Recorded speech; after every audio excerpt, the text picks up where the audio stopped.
Tangis ibu almarhum Sahri Sobiri pecah saat menghadiri rapat dengar pendapat bersama Komisi 3 DPR RI di tengah upaya mencari keadilan keluarga dan dua santri korban pembakaran di Pondok Pesantren Lombok Tengah, Nusa Tenggara Barat.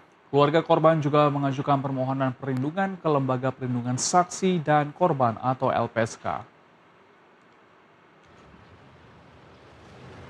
Rapat dengar pendapat digelar di Gedung DPR RI Jakarta pada Senin.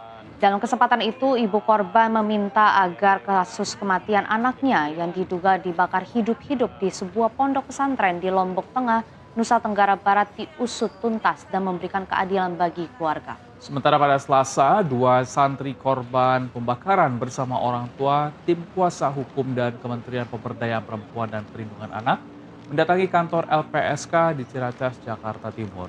Mereka didampingi anggota Komisi 13 DPR RI, Rike Diah Pitaloka, untuk mengajukan permohonan perlindungan selama proses hukum berjalan.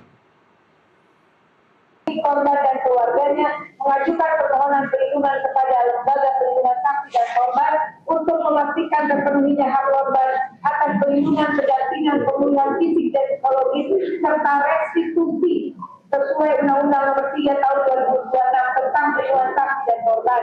Kami menghormati sepenuhnya atas praduga tak bersalah sebagai prinsip negara hukum. Dalam ajaran Islam, prinsip tersebut sejalan dengan perintah tabayun sebagaimana firman Allah dalam Al-Hujurat ayat 6 yang mewajibkan setiap informasi verifikasi sebelum diambil kesimpulan. Namun, penghormatan terhadap hak setiap orang yang menjalani proses hukum tidak boleh mengurangi hak korban untuk memperoleh keadilan, perlindungan, dan pemulihan. Yang pertama yaitu kepada Bapak Presiden Republik Indonesia yang saya hormati dan saya cintai. Saya hanyalah seorang ibu kampung yang miskin, yang tidak punya harta dan sekarang tubuh sudah sakit-sakitan, jalan pun sudah tidak normal lagi. Karena hancurnya hati saya melihat anak saya Sahri Sobiri dibakar hidup-hidup sampai meninggal dunia. Sebagai rakyat kecil, saya mengetuk pintu hati Bapak Presiden sebagai bapak dari seluruh anak di Indonesia. Anak saya ke pondok pesantren untuk belajar agama agar jadi anak yang baik, bukan untuk disiksa, ditelanjangi oleh anak pemilik ponpes, lalu dibakar sampai mati.